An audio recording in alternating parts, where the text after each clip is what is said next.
Chapter 4, Part 6. Chaos was a living thing. Fire roared where sterile machines had hummed, feasting on shattered electronics and spilled chemicals. Thick, acrid smoke choked the air, stinging eyes and clawing throats. Subject Zero, unleashed and terrifyingly alive, lashed its glowing white vines in a frenzy of destruction. One gardener was down, unmoving, wrapped in thorned coils. The others fired uselessly at the thrashing plant, their bullets sparking off the energized vines or vanishing into the pulsing core. Eleanor Moretti stood frozen amidst the inferno, her ivory suit smudged with soot, her face a mask of shattered disbelief, watching her monument to control become her funeral pyre. Tunnel. Now! Angela screamed over the roar of flames and shrieking alarms. She hauled Anthony up, his bandaged arm a livid brand against the hellish glow. His eyes were wide, clear of the static's fog, filled instead with the raw horror of the present moment and a dawning, gut-wrenching recognition of his mother's monstrous creation consuming itself before her. Megan wrenched open the heavy steel door to the service tunnel. They stumbled through, slamming it shut behind them, muffling the roar but not the vibrations shaking the floor. Angela flicked on her penlight. The tunnel felt like a trembling artery. "Move," she gasped, shoving Anthony forward. "Before the whole cliff comes down." They ran, stumbling through the dank darkness, the air vibrating with the destruction behind them. Anthony ran on pure adrenaline, his injured arm clutched to his chest, his breath ragged sobs. She made it, she kept it, like a pet. "Shut up and run," Megan snapped, pushing him from behind. They reached the ladder, scrambling up, bursting out of the hatch into the cold, gray dawn just as a deep, subterranean WHUMPH shook the cliff face beneath them. Behind them, the pristine lawn of the Moretti estate buckled. A section near the glass house collapsed inward, swallowing sculptures and ornamental trees, revealing the orange maw of the burning lab below. Flames licked out of the newly formed sinkhole, reaching towards the glass structure above. The sterile cube began to crack, great sheets of glass shattering and cascading into the inferno. Eleanor didn't emerge. They half ran, half slid down the treacherous cliff path, rocks skittering underfoot. Russo was already bringing the salty dog in close, engine growling, his face grim as he saw the pillar of smoke and fire rising from the cliffside bluffs. He hauled them aboard, not asking questions, shoving the throttle forward before Angela's feet hit the deck. The salty dog surged away from the collapsing coast. They watched in stunned silence as the Moretti glass house, Eleanor's symbol of invincible control, groaned like a dying beast. More glass shattered. Flames engulfed the lower levels, reaching hungry tendrils towards the upper floors. Then, with a final, groaning shriek of tortured metal and shattering crystal, the entire structure folded in on itself, collapsing into the fiery sinkhole that had once been her secret lab. A massive plume of smoke and debris billowed into the dawn sky. The signal fire had become a funeral pyre. News choppers circled the smoldering ruin of the Moretti estate by mid-morning. The Harbor's End protest downtown had transformed into a spontaneous, tearful celebration as live feeds showed the destruction.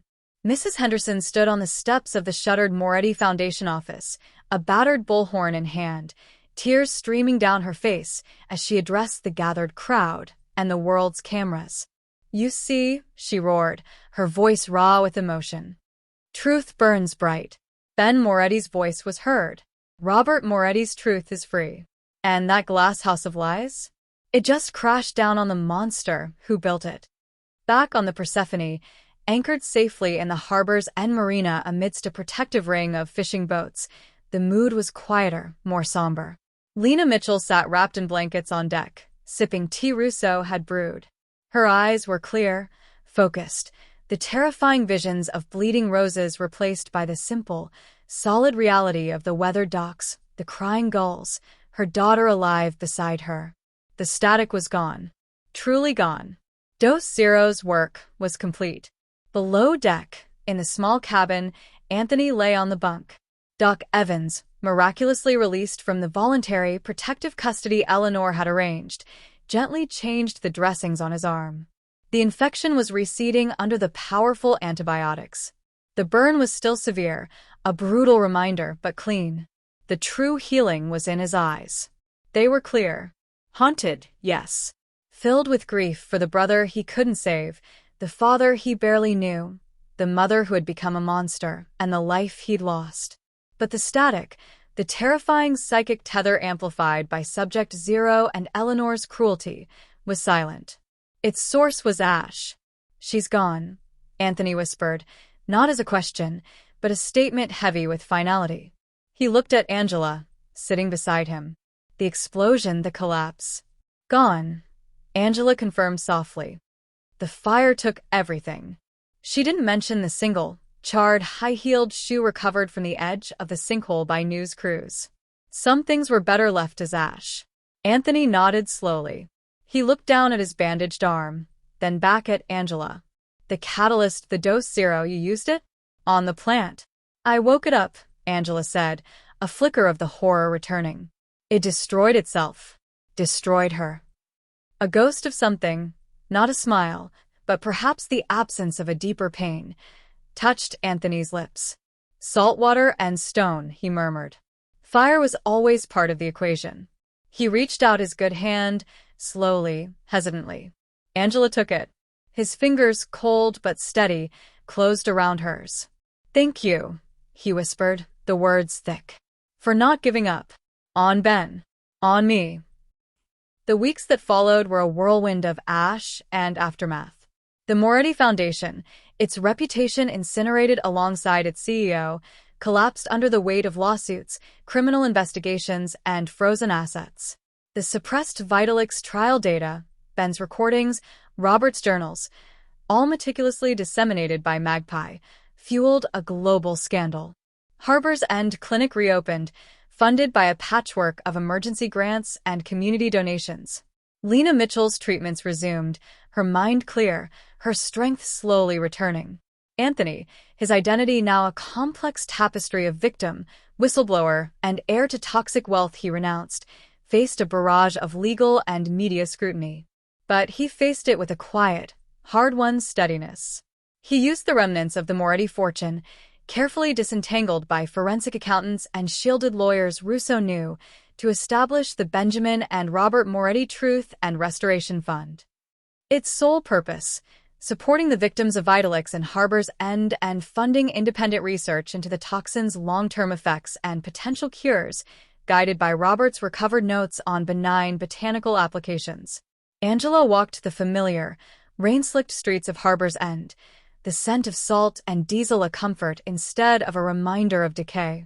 The chasm between the salt box and the cliffside estates hadn't vanished, but the lines were blurred. Anthony Moretti was a frequent, if still somewhat awkward, visitor to the Mitchell home, often bearing books on tidal pools Lena had mentioned wanting, or clumsily helping Angela with the coastal cleanup initiative, finally fully funded and permitted.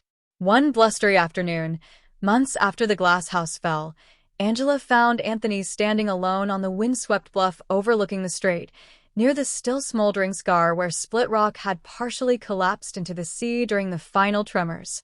He wore a simple gray sweater, his left arm still encased in a compression sleeve beneath, his profile etched against the stormy sky. "She never understood it, did she?" he said quietly as Angela joined him. He didn't specify who. He didn't need to. The power wasn't in controlling the stone.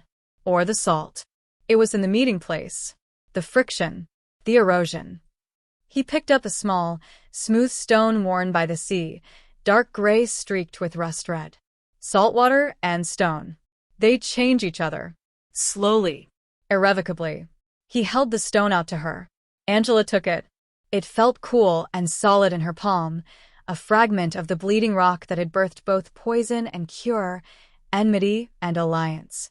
She looked out at the churning gray water meeting the rugged shore, the eternal dance of erosion and resilience. "It's not a war," she said softly. "It's a conversation." Anthony looked at her, the wind whipping his hair.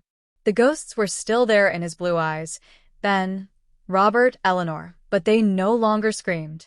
They were memories, not static. "A long one," he said.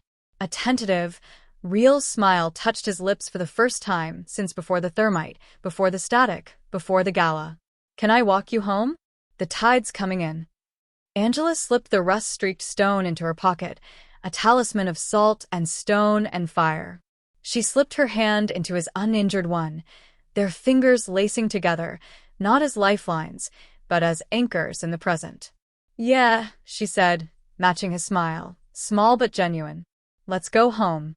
Together, they turned their backs on the churning meeting place of sea and stone, walking towards the weathered salt box and the fragile, hard-won quiet after the storm. The fire had burned the rot away. What grew from the ashes, nurtured by salt water and time, was up to them.